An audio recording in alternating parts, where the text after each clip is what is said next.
tous qui êtes fatigués, je vous donnerai du repos. En lui, nous venons déposer nos fardeaux. Alléluia. Il a dit, prenez mon joug qui est léger.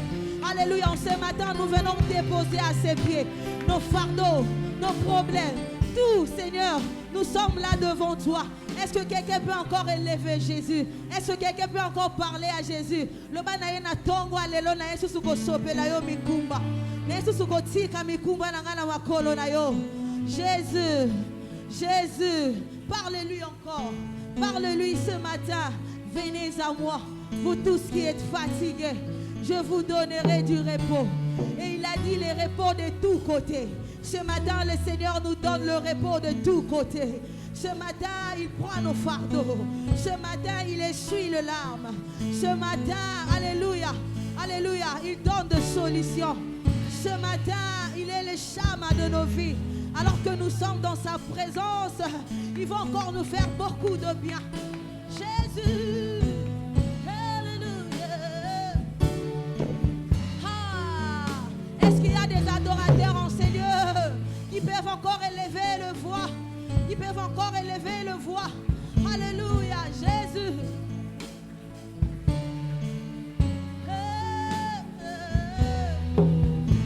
Jésus est là. Jésus en ces lieux, le chama de nos vies, le chama de nos familles. Il est présent en ces lieux. Alléluia. Elohim,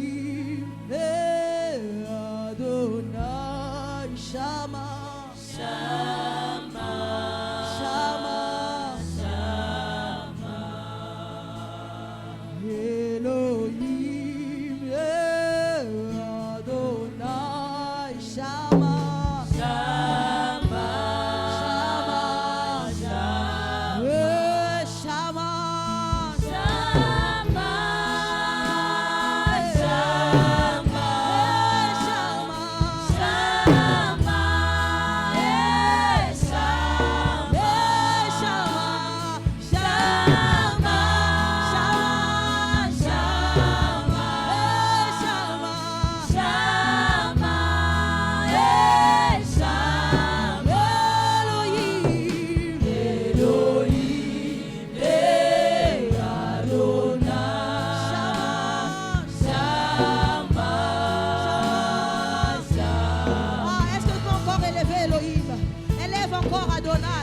au-dessus de tout ce matin, au-dessus de tout ce matin, lorsque nous élevons le roi de rois, c'est alors que nous saurons qui il est.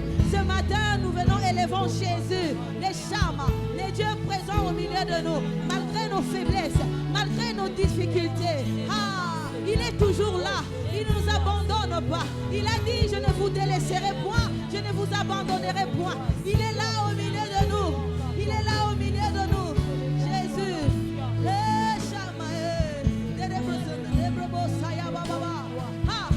parle-lui encore ce matin. Parle-lui encore ce matin. Alléluia. Oh, Shama, Shama, Shama, Shama, Shama,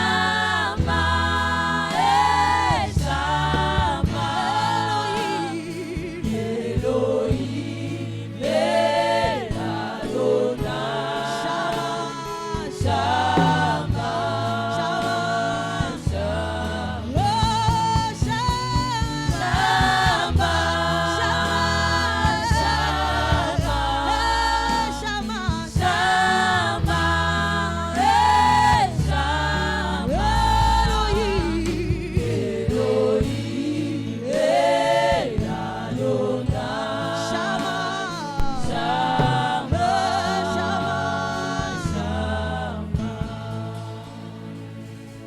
You are Yahweh, you are Yahweh. Il est Dieu. You are Yahweh, you are Yahweh. Alléluia. You are Yahweh.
Dieu que toi. Il n'y a que Jésus. Il n'y a que Jésus dans nos vies. Il n'y a que Jésus dans nos familles. Il n'y a que Jésus dans nos affaires. Il n'y a que Jésus dans ma santé. Yahweh, je n'ai que toi. Nous sommes de la race de ceux qui n'ont que Jésus. Nous sommes de la race de ceux qui n'ont que Jésus. Alléluia. C'est pour cela ce matin nous crions à toi. Alléluia. C'est pour cela nous te lèvons ce matin. Voilà un cœur qui te lève ce matin. Voilà une maman qui te lève ce matin. Voilà un papa qui te lève ce matin. Voilà un jeune qui te lève ce matin. Parce que nous sommes conscients que nous n'avons que toi. Parce que nous sommes conscients ce matin que Tozaka Kanayo, Tozaka Kanayo Yesu, Tozana Mosusute, nous ne comptons pas sur le médecin, nous ne comptons pas sur les médicaments, nous ne comptons pas sur qui que ce soit, mais nous comptons sur toi Jésus. Nous comptons sur toi Jésus. Alléluia. Osanzambe, Osanzambe, Osanzambe. Yamakoki ezamandelo, Yamakoki ezamandelo. Jésus, tu es Dieu, tu es Dieu, tu es Dieu. Alléluia. Oh, Yosanzambe.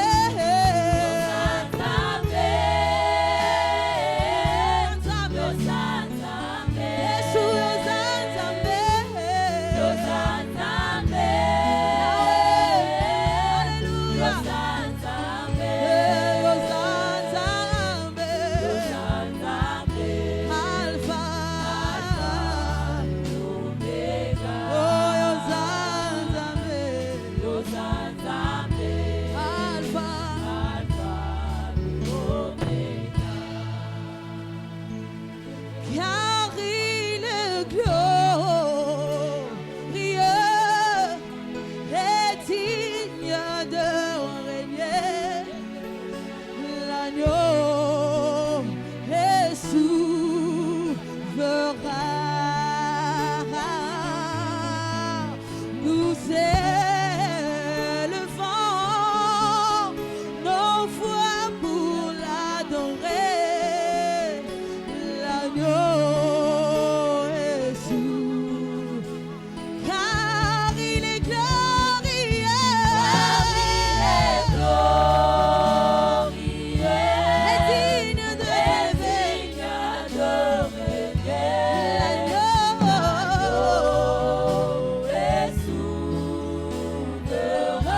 Avant de prier pour la parole et d'écouter la parole, nous avons 2 enfants à dédier au Seigneur.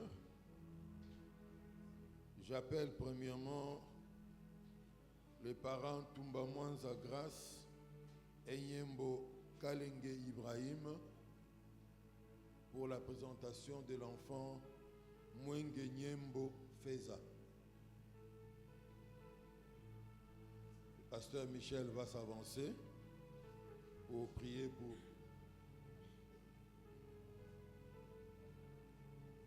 On demande au propriétaire de la Nissan Pickup 2526 AQ de sortir un peu auprès des services de sécurité à cause d'un mauvais stationnement. Nous invitons aussi les parents Ginette et Léa Bakiyomo et Béni Bienvenue Mbiyuku de s'avancer avec bébé Kairos Manoli Mbiyuku Bin Nchaombe. Ici, nous n'avons pas pour habitude, pour culture de baptiser les petits-enfants, mais nous les présentons toujours au Seigneur. Demandons à l'Assemblée de se tenir debout.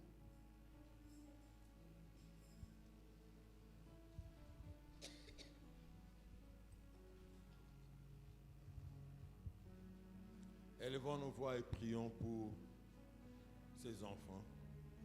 Seigneur, je viens te recommander bébé Manoli Mbiyuku entre tes saintes mains.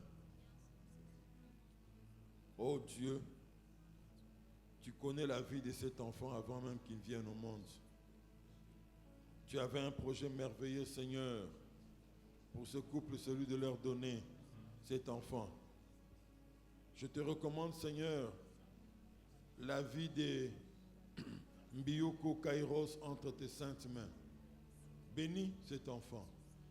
Bénis tout le jour de son existence. Garde-le, Seigneur, le jour comme la nuit. Garde-le, Seigneur, en présence tout comme en l'absence. Afin qu'il grandisse.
Nous allons prier pour la parole. Seigneur, nous voulons écouter ta parole. Parle-nous. Fais-nous du bien au travers de ta parole. Et qu'après avoir écouté ta parole, nous ne soyons pas stationnaires, mais que nos vies progressent dans ta connaissance, dans tes révélations, et que nous puissions faire des progrès évidents pour tous ceux qui nous voient. Au nom de Jésus, nous avons prié ainsi. Amen. Shalom.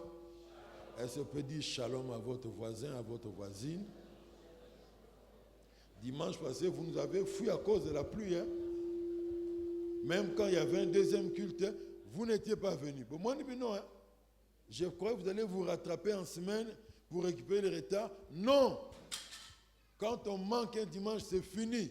Quand on manque il y a des idoles du premier culte ici.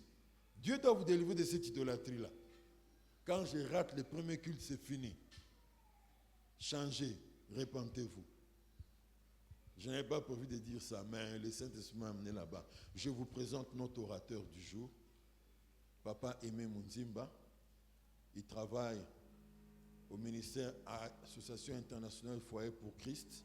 Il est membre de l'église Cité de la Gloire de l'Éternel à Maleka, dirigée par le pasteur Biti. Et quelqu'un que je connais depuis plusieurs années, un homme de Dieu. Et Dieu l'utilise puissamment. Il a un fardeau pour ce qui concerne les ministères de couple. Et celui qui était notre principal intervenant du séminaire en remplacement du pasteur Boango qui était empêché. Il n'est pas venu seul. Je lui demande de se tenir debout avec son épouse. Nous allons les recevoir. Merci. Dans cet élan, continuez à acclamer et à encourager le Seigneur alors que l'homme de Dieu s'avance. Alléluia. Alléluia. C'est lui qui sait qu'il est enfant de Dieu qu'il fait seulement comme ça. Gloire au Seigneur. Je commence toujours par chanter pour Dieu. Yesu Masiae, Yondo Zali Bolingo, Ofanda Kina Mokili, Elongo Nabaye Koli, Osalaki Mosala na Nzambe na Boto Sinyonso, Kasibato ya Mokili, Baboyi Koyo Kayo, Kinoba Yuda, Batekiyo Yaya.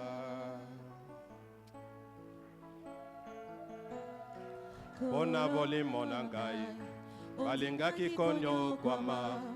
Pona moli monangayo, batekiyo na koloso. Na yango Yesuwe, tondi sangai na kondima. Mokolo na soka, na mona kembo na yo.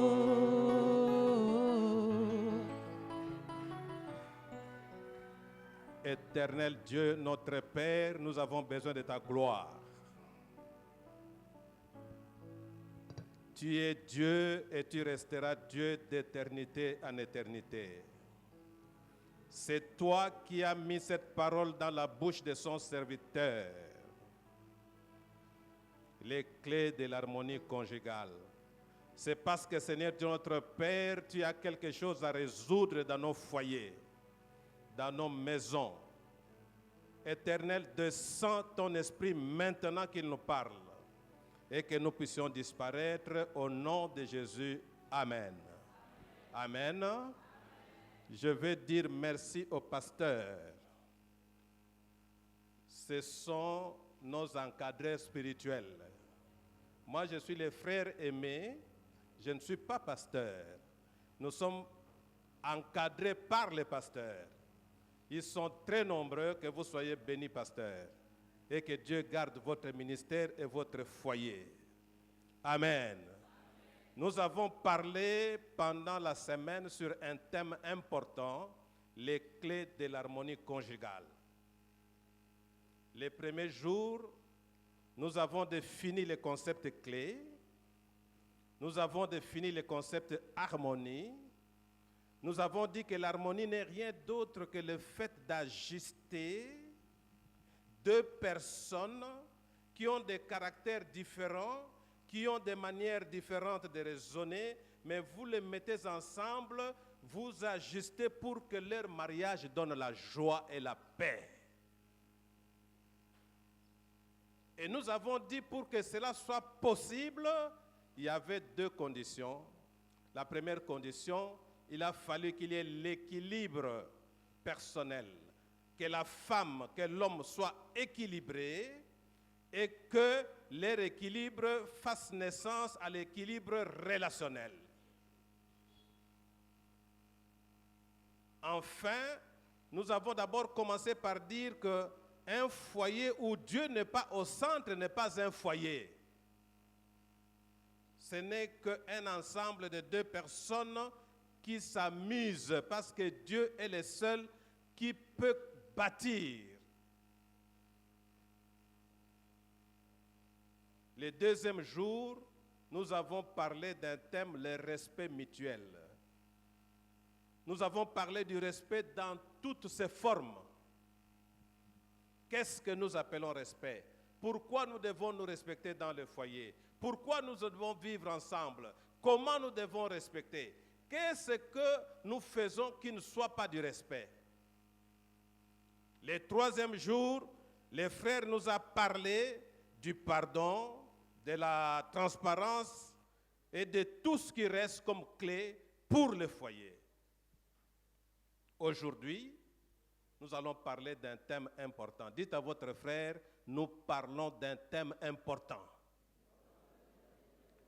Est-ce qu'il y a des gens qui sont en couple ici? Ceux qui sont venus en couple, hommes et femmes, levez un peu le doigt. Gloire au Seigneur. Écoutez le thème de ce jour. L'amitié, les secrets d'une vie conjugale forte et réussie. L'amitié, les secrets d'une vie conjugale forte et réussie. Dites Amen. On ne dit pas Amen. Dites Amen. Amen. Nous allons lire un texte. Nous prenons nos Bibles dans Jean 15, 15. C'est Jésus qui parle. Je n'appelle plus serviteur, parce que le serviteur ne sait pas ce que fait son maître. Mais je vous ai appelé amis, parce que je vous ai fait connaître tout ce que j'ai appris chez mon Père. Ça, c'est Jésus qui parle. Jésus dit à ses disciples, je ne vous appelle plus serviteur. Il regarde Pierre, il dit, Pierre, je ne t'appellerai plus serviteur. Alléluia. De quoi s'agit-il dans ce texte? Le contexte de ce texte, c'est le discours de Jésus-Christ quand il est dans ces derniers jours de la crucifixion.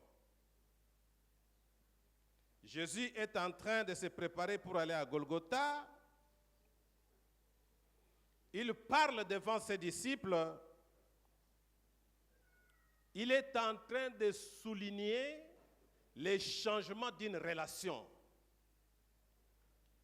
Cela veut dire qu'après avoir écouté ce message, je veux qu'avant que tu arrives à la maison, qu'il y ait un changement d'une relation. Amen. La relation que tu avais avec ton épouse, ton mari, la relation que tu as avec tes enfants doit changer maintenant. Parce que Jésus lui-même est en train de parler du changement de la relation. Il ne veut plus appeler ses disciples ouvriers. Il ne veut plus appeler ses disciples des serviteurs. Mais il choisit de les appeler amis. Est-ce que tu peux dire à ton épouse ami ou à ton mari ami? C'est-à-dire que notre souci aujourd'hui, c'est de faire des membres de notre maison des amis. Mais d'où cela revient? Ça vient d'une révélation. Jésus est en train de révéler à ses disciples ce qu'il a reçu du Père. Après avoir vécu avec les disciples, Jésus nous enseigne les secrets de l'intimité. Jésus nous enseigne les secrets de la confiance, les secrets du partage et de la connaissance entre des gens qui vivent dans la seule maison, entre les gens qui vivent dans une même église, entre les gens qui partagent une même vision. Quand vous arrivez à ces secrets, c'est seulement que nous pouvons comprendre et connaître les secrets qui nous lient à Dieu, les secrets qui nous lient aux autres, les secrets qui nous lient à nous-mêmes. Mais avant que j'entame ce message, il y avait une question importante que nous pouvons nous poser. Regardez la lecture de ce texte. Je ne vous appelle plus serviteur. Je vous ai appelé depuis très longtemps ami. Donc Jésus fait la combinaison de temps verbaux. Je ne vous appelle plus serviteur, c'est le présent. Je vous ai appelé ami.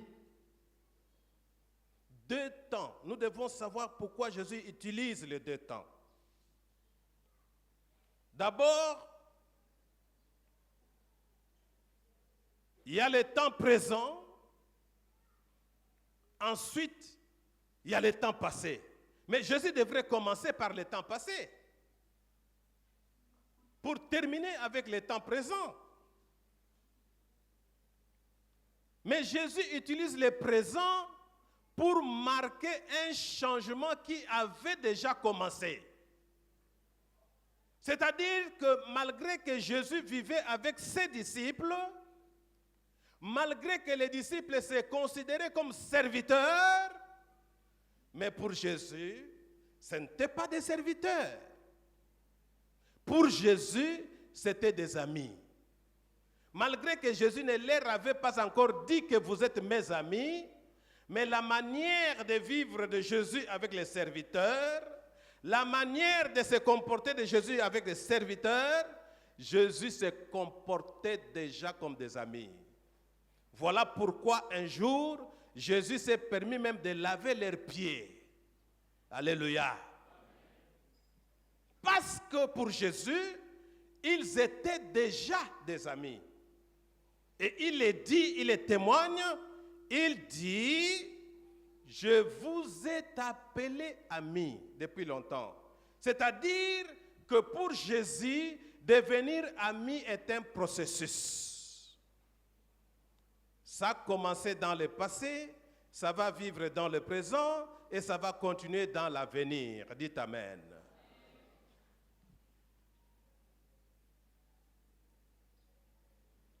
Dire que ses disciples étaient des amis est une révélation qui vient de la part de Dieu. Jésus était en train de révéler aux disciples parce que un serviteur, c'est celui avec qui on vit dans une connaissance superficielle. Il y a beaucoup de couples ici qui vivent entre maître et les serviteurs, où la femme est une servante, le mari est un maître, où le mari est un serviteur, la femme est une maîtresse. La vie des serviteurs, c'est la vie de distance. Jésus dit, je vous appelle amis parce que je vous ai fait connaître tout ce que j'ai appris de mon Père. Autrement dit, je vous appelais serviteur parce que vous n'aviez pas les secrets de ma vie.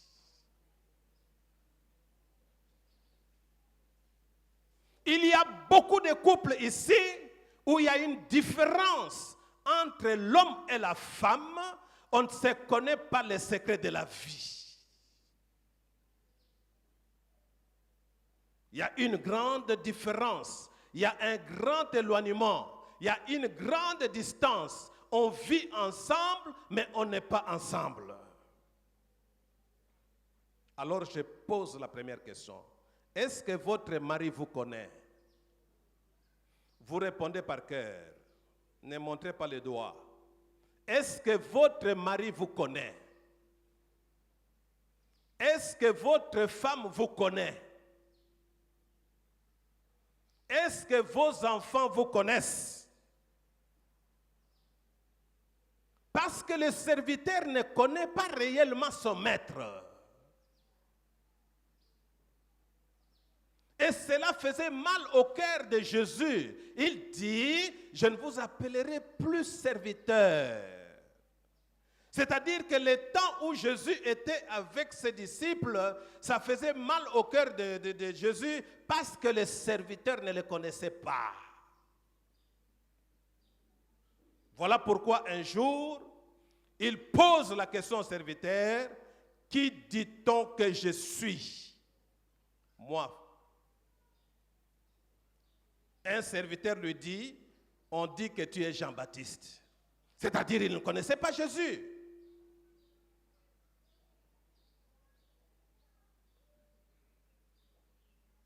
Un jour, il y avait une femme qui vivait avec son mari.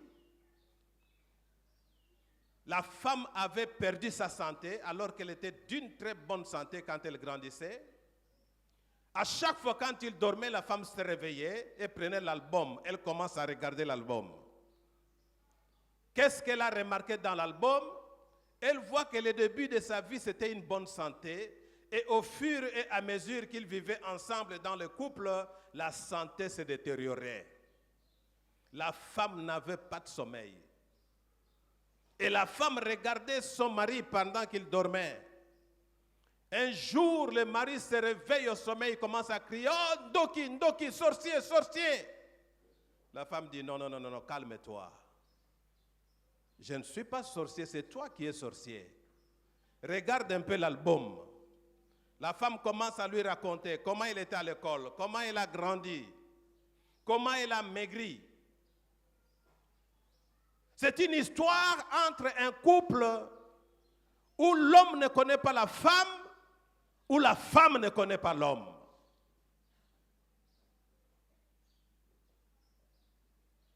Toi, tu crois que nous dormons ensemble alors qu'il y a quelqu'un qui est debout en train de raisonner sur ses souffrances. Toi, tu dors en paix. Vous ne vous connaissez pas.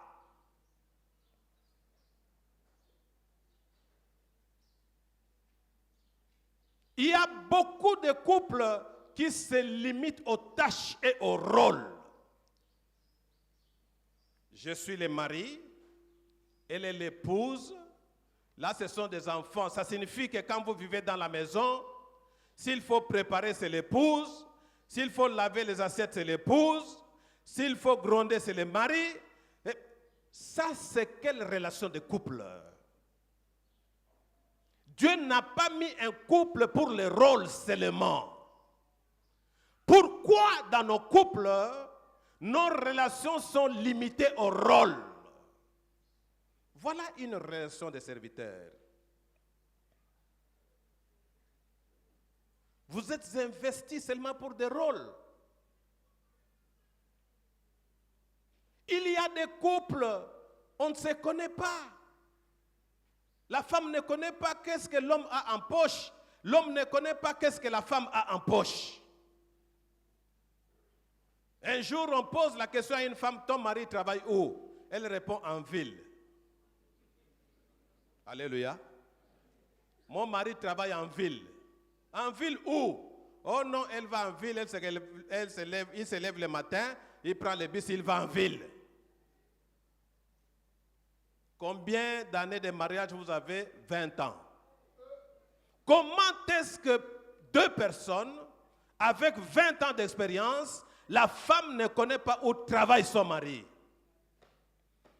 Si elle ne connaît pas là où travaille le mari, elle connaît quoi? Alléluia. Alléluia. Il y a des maris dont on ne peut même pas toucher leur téléphone parce que le répertoire est noirci par les mensonges. Un jour, il y avait un homme lors de 1+4, le pouvoir 1+4. L'homme avait Hérodia. L'homme avait son mari et la femme avait son mari. Dans le téléphone, le mari avec sa copine, le mari a écrit « Excellence Hérodia ». À chaque fois, quand la femme l'a appelé, la femme prenait le téléphone et allait donner à son mari. l'excellence t'appelle. Et le mari s'est lavé et partait. Un jour, le mari était en train de se laver, Hérodie appelle.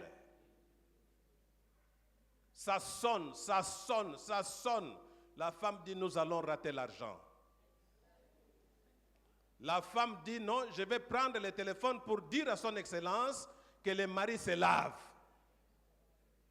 La femme prend le téléphone, dit, excellence, l'autre là commence à gronder. Mais toi, c'est qui? Commence à l'insulter. La femme dit, tiens, ce n'est plus le Premier ministre. C'est maintenant cette femme ici. Elle prend le téléphone, suit l'homme à la douche, lui donne. L'homme savait déjà qu'il est coupable, il jette le téléphone dans la salle de bain pour qu'on ne cherche plus de preuves. Dans nos couples, on appelle des serviteurs là où il y a les liens de hiérarchie. Père, mari, femme, enfant. Il n'y a pas d'autres liens qui existent. Quand je dis dans nos couples, frère, c'est dans ton couple aussi. C'est-à-dire qu'il y a beaucoup de foyers où il y a la vie des serviteurs et des maîtres. La deuxième chose, Jésus utilise le passé où il dit, je vous ai appelés amis. Mais qu'est-ce qu'un ami? Un ami, c'est quelqu'un avec tout, on partage tout. C'est un confident. C'est quelqu'un avec qui on a des vies de proximité. C'est un partenaire. Vous soulignez le mot partenaire, vous soulignez le mot proximité et vous soulignez le mot partager.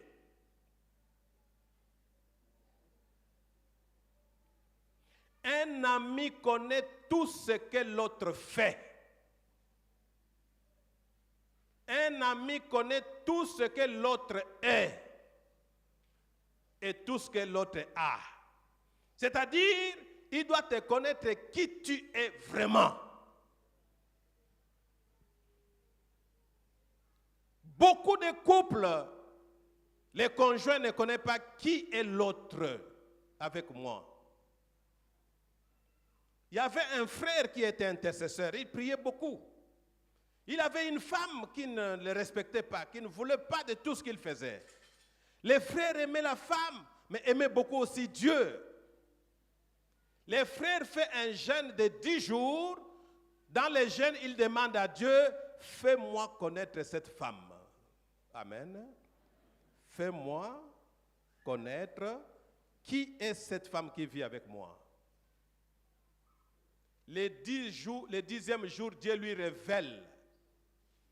Tu peux terminer à prier, va à la maison, tu verras qui est cette femme. Depuis que l'homme est rentré à la maison, toutes les mauvaises qualités de la femme sont sorties à la surface. La femme commençait à sortir sa permission. La femme commençait à l'insulter. La femme commençait à agir comme une folle. La femme commençait à faire des choses comme ça. L'homme est devenu fou. L'homme commence à crier. L'homme est rentré à Dieu, il dit, Seigneur, pardonne-moi. Je ne voulais pas connaître tout ce que tu me fais voir. Dieu lui dit, tu as demandé et tu as vu. L'homme décide de se séparer de cette femme. Dieu lui dit, tu ne peux pas te séparer de cette femme. Tu ne m'as pas demandé de te séparer de cette femme. Tu m'as demandé de connaître cette femme. Amen. Est-ce que ton mari te connaît? Est-ce que ta femme te connaît? Est-ce que vos enfants vous connaissent?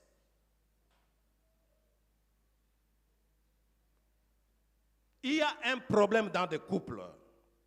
Les gens ne se connaissent pas.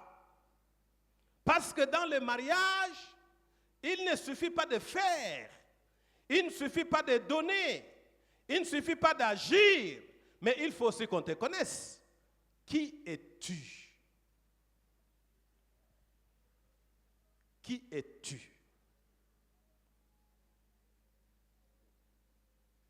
Qui es-tu? Mais pour connaître quelqu'un, il ne suffit pas d'habiter la même maison. Il suffit d'habiter dans la même maison, mais il faut ajouter, il faut marcher avec cette personne. Un ami, c'est celui avec qui on marche tous les jours. Marcher ne signifie pas se promener. Marcher signifie la personne avec qui vous vous connaissez. Quand il marque un pas, vous ajoutez le second, vous vous accompagnez, vous vous entraidez, vous vous assistez, vous vous pardonnez. L'amitié, c'est une relation de cœur à cœur. Il faut que les enfants connaissent le cœur des parents. Il faut que la femme connaisse le cœur de son mari. Il faut que le mari connaisse le cœur de sa femme.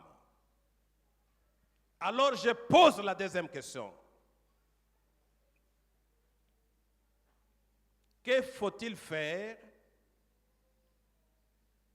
pour qu'il y ait changement de relation? Hier, nous étions des serviteurs, mais nous voulons devenir des amis. Que faut-il faire? Deux raisons. La première raison, il faut l'ouverture mutuelle. Dites Amen. Il faut que l'homme s'ouvre à sa femme et la femme s'ouvre à son mari.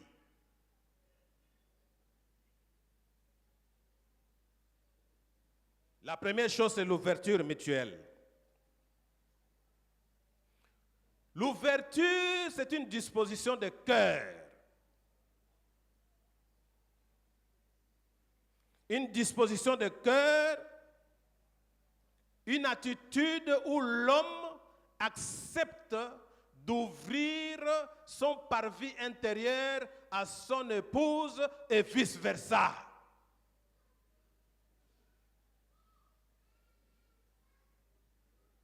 Quand le cœur est fermé, on ne peut pas accéder. Les choses deviennent difficiles. Mais il arrive très souvent dans nos couples, nous ne sommes pas ouverts. Tout simplement parce que nous sommes hypocrites. Des tombeaux blanchis. dont à l'intérieur ce sont des ossements desséchés. Pourquoi n'es-tu pas ouvert à ta femme ou à ton mari?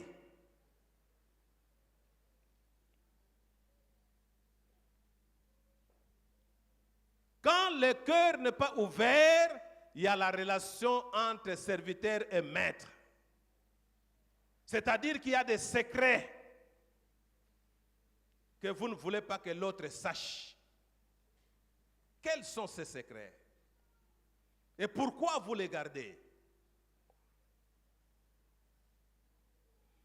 Quand le cœur n'est pas ouvert, il n'y a pas d'amour. Il n'y a que des fonctions qu'on remplit.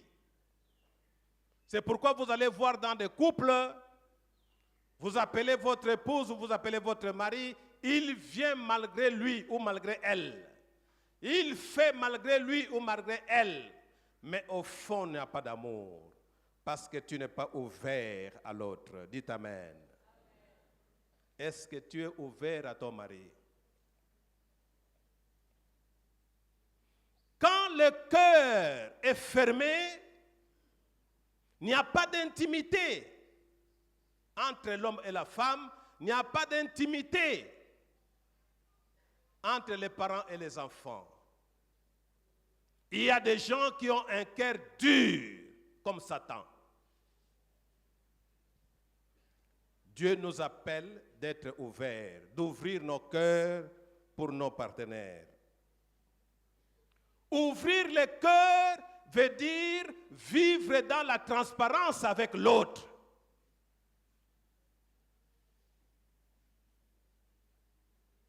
Vivre dans la transparence avec l'autre. Le livre de Genèse dit ils étaient nus, mais ils n'en avaient pas honte.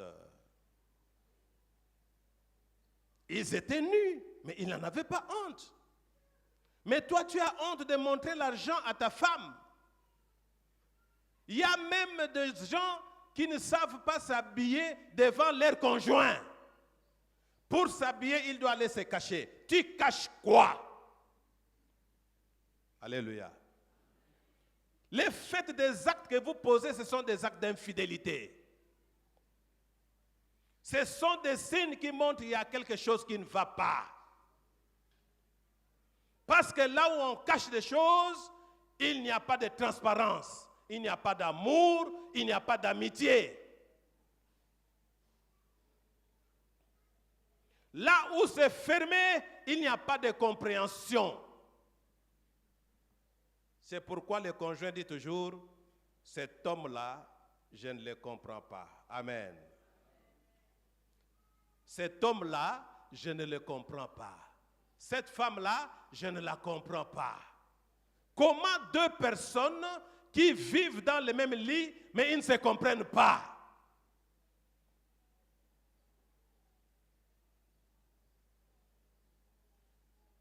Pourquoi vous ne marchez pas ensemble? Deuxième chose. La première chose, c'était l'ouverture mutuelle. Parce que Jésus, quand il a appelé ses disciples, il était ouvert à ses disciples. Il parlait avec ses disciples. Il disait des choses avec ses disciples. Mais il ne se révélait pas aux disciples. Dites Amen. La deuxième chose, c'est la révélation. La révélation. Il faut qu'il y ait révélation mutuelle entre l'homme et la femme.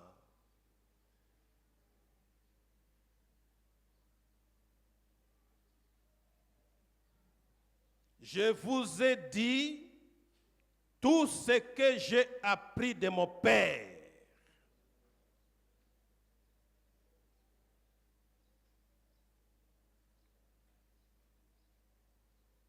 L'ouverture, c'est comme une porte. Tu prends la clé, tu ouvres la porte, mais la personne qui entre ne connaît pas les chambres, ne connaît pas la grandeur du salon, ne connaît pas comment c'est composé, il se limite dans la parcelle. C'est ça les serviteurs. On peut lui ouvrir, mais il ne pénètre pas. Il faut une deuxième chose, la révélation. Jésus est en train de nous enseigner la révélation dans le foyer, la révélation dans des couples, la révélation dans nos relations. Je vous ai fait connaître tout ce que j'ai appris de mon Père.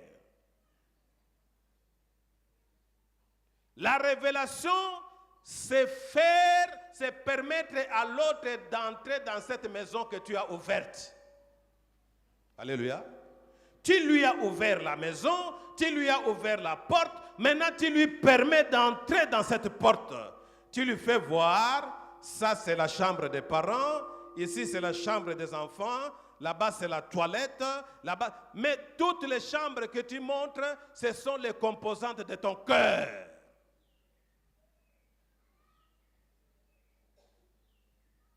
Tu dois dire à ton conjoint ce que tu es. Tu dois dire à ton conjoint que tu es menteur. Tu dois dire à ton conjoint que tu es gourmand. Tu dois dire à ton conjoint que tu es égoïste. Tu dois dire comment tu vivais en dehors du mariage. Tu dois dire à ton conjoint que tu as des enfants hors mariage. Tu dois dire tout cela à ton conjoint. Ouvre la porte, faites-les entrer, montrez-lui tout ce qui est caché dans ton cœur. Dites Amen. Jésus dit, je vous fais connaître tout ce que j'ai appris de mon Père. Tu ne veux pas connaître à ton conjoint tout ce que tu es. Tu ne veux pas connaître à ton conjoint tout ce que tu fais. Tu ne veux pas faire connaître à ton conjoint tout ce que tu penses. Un bon mariage, c'est un mariage de révélation, où chaque jour, on doit découvrir en toi ce que tu es. Où chaque jour, on doit connaître de toi comment tu penses. Où chaque jour, on doit... Si on ne découvre pas, le mariage est mort. Dites Amen. Le mariage ne peut pas être mécanique. Le mariage doit être dynamique, fonctionnel, évolutif. Voilà pourquoi Jésus a parlé dans le passé, parce qu'il voulait parler de la révélation. Pour dire, dans le passé, je t'ai dit qui je suis, dans le présent, je vais te dire qui je suis devenu, et dans le passé, dans le futur, qui je serai.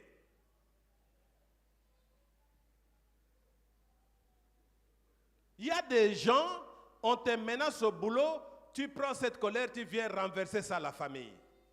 Mais pourquoi ne pas venir avec cette colère, dire à votre conjoint que voilà, la journée n'était pas bonne, voilà ce que j'ai connu. Tu fais la révélation, tu transposes ce que tu as connu, tu racontes le mal que tu as pour que vous puissiez prier, pour que vous puissiez résoudre. Au lieu de prendre le mal de A, tu vas verser vers B.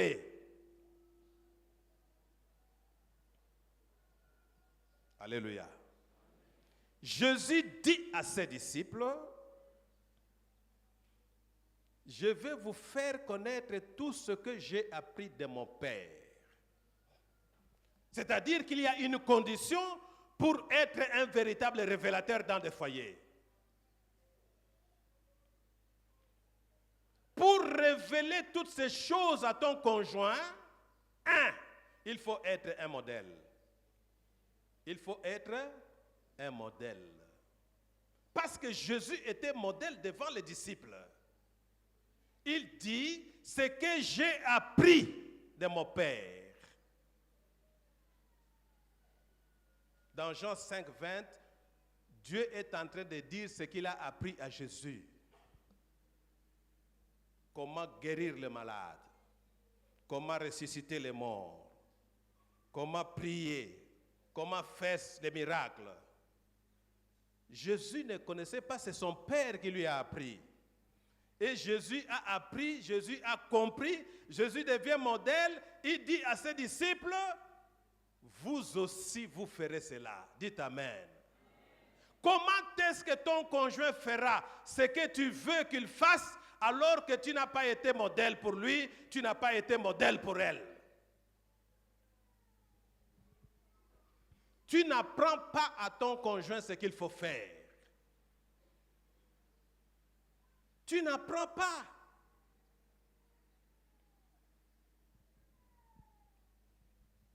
Un jour, il y avait un homme, il vit avec sa femme. L'homme dit à sa femme tous les jours, mais toi tu ne sais pas faire l'amour. Critique sa femme. Critique sa femme. Et quand l'homme va au boulot, la femme s'étonne. Mais moi je ne sais pas. Lui a su ça où? Alléluia. Lui a su ça où? Et l'homme va ailleurs, dans des putes.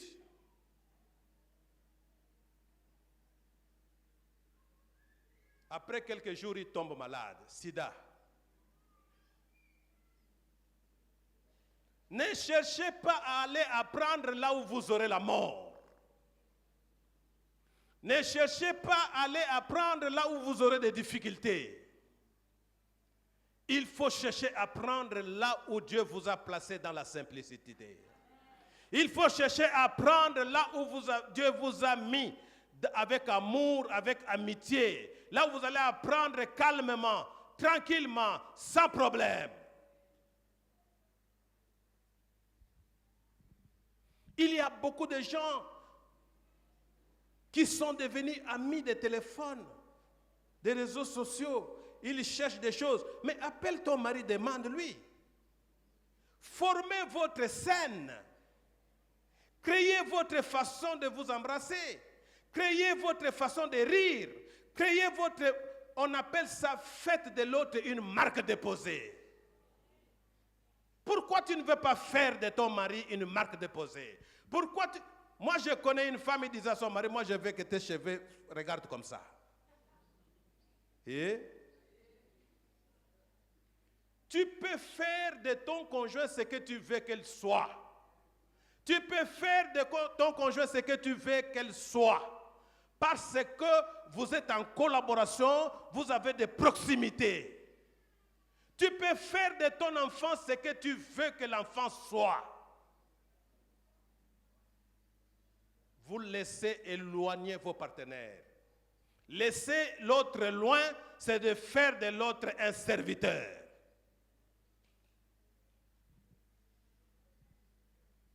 Jésus dit, tout ce que j'ai appris de mon Père,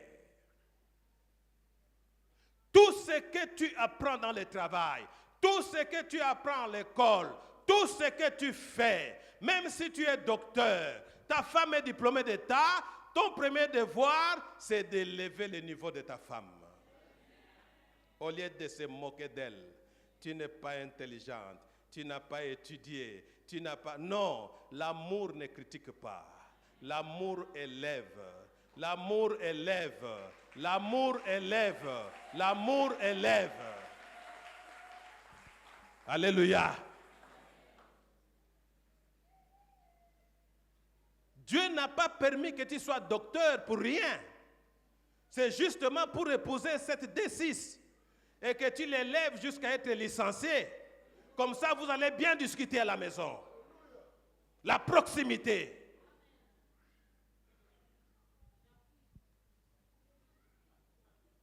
Tout ce que j'ai appris de mon père, j'ai appris à mon père de respecter les gens. Quand tu es avec ton partenaire, il faut le respecter parce que tu as appris ça de ton père. Mon père, c'est Jésus-Christ. J'ai appris de Jésus à respecter, je dois respecter ma femme. J'ai appris à Jésus de respecter, je dois respecter mon mari. J'ai appris à Jésus de respecter, je dois respecter mes enfants. Alléluia. Qu'est-ce que tu as appris de Dieu que tu ne mets pas en pratique dans le foyer? Nos parents, les pasteurs, souffrent avec des prédications. Ils donnent des enseignements et des enseignements, mais nous ne savons pas les mettre en pratique parce que nous considérons les autres comme des simples serviteurs. Bien-aimés dans le Seigneur, quand Jésus parlait à ses disciples, parmi les serviteurs, parmi les nouveaux amis de Jésus, il y avait des traîtres. Judas était là. Alléluia. Judas était là. Malgré que Jésus partageait. Mais Pierre était là. Il a renié 3 fois. Mais il y avait beaucoup de disciples qui ont fui Jésus après. Il y a des disciples qui sont rentrés dans leurs anciens travails. Bien-aimés dans le Seigneur, qu'est-ce que cela nous enseigne? Que quand tu es en train de partager, que quand tu es en train de donner des révélations à l'autre, il ne faut jamais te fatiguer. Même si l'autre ne te comprend pas, même si l'autre ne t'écoute pas, toi fais le travail que Dieu t'a donné. Toi fais le travail que Dieu t'a donné. Toi fais le travail que Dieu t'a donné jusqu'à sa transformation. Il faut qu'il se transforme. Il faut qu'il change de vie. Il faut qu'il change pour que la gloire revienne à notre Dieu. Les révélations que tu donnes, les changements, l'ouverture, les bonnes choses que tu feras à ta femme ou à ton mari, à tes enfants, va progresser votre couple. Écoutez ce qui est écrit dans la parole. Dans l'ancien temps, les gens mettaient tout ce qu'ils avaient ensemble. Il n'y avait pas de pauvres parmi eux. Vous connaissez le texte. Acte 4, 34. Quand Quand vous mettez tout ensemble, Dieu met sa main. Quand il y a la vérité dans le couple, Dieu met sa main. Quand vous faites du bien dans le couple, Dieu met sa main. Dieu ne bénit que ce qui est dans l'unité. Dieu ne bénit pas la séparation.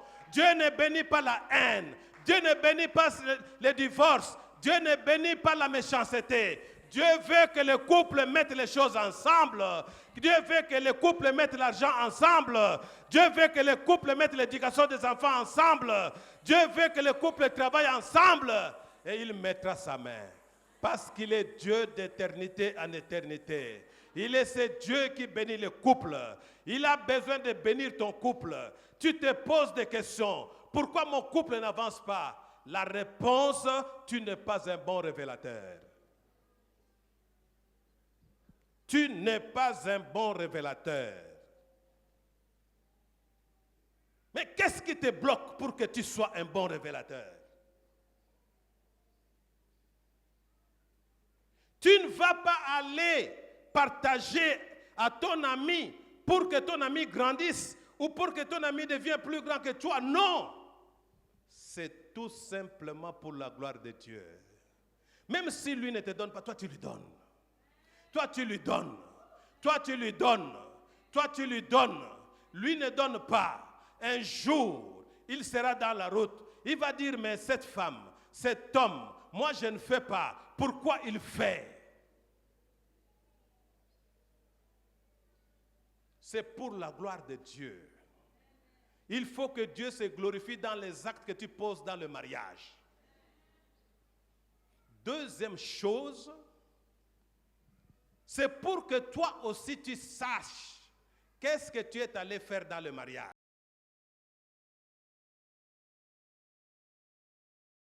Question, quelle est ma contribution dans ce mariage? Alléluia. Pourquoi tu ne te demandes pas? Qu'est-ce que je suis venu faire dans ce mariage? Est-ce que j'ai réussi à transformer mon mari? Est-ce que j'ai réussi à transformer ma femme? Est-ce que j'ai réussi à transformer mes enfants? Troisième et dernière chose, tous les actes que nous posons dans le foyer, c'est pour transformer la société. Dites Amen. C'est pour transformer la société. Si notre société n'est pas transformée, c'est parce que les familles sont divisées. La Bible dit, une maison divisée contre elle-même ne peut pas subsister. Si la maison ne peut pas subsister, comment la société sera développée? Nous sommes la cause du sous-développement de notre pays. Dites Amen.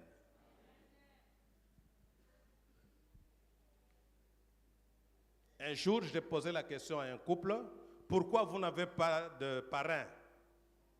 Il dit non, nous n'avons pas besoin de parrain. J'ai dit pourquoi? Il dit non, dans notre église, il y a un couple là. Quand ils viennent avec sa femme, leur façon de marcher, quand venant de l'église, nous venons avant pour regarder le couple là. Leur façon de marcher, vraiment ça nous donne le besoin. Nous voyons comme si nous mangeons des bananes. Leur façon de s'asseoir, sa façon de placer son mari, sa façon de placer la femme, leur manière de parler, de toucher, de faire. Nous apprenons ça déjà de loin. Nous apprenons de loin à travers ce couple. Amen. Qu'est-ce que cela veut dire? Cela veut dire que l'amitié que Jésus est en train d'enseigner ne peut pas être une amitié théorique. Alléluia. L'ouverture est théorique, mais la révélation est pratique. Il faut que les gens voient ce que vous êtes en train de faire, ce que vous êtes en train d'agir, comment vous êtes en train de transformer votre conjoint. Il faut que le monde voie pour qu'on témoigne, voilà un couple. Il est inutile d'aller danser que nous avons 50 ans de mariage si le monde ne voit qu'en vous que 2 ans de mariage. Que Dieu vous bénisse.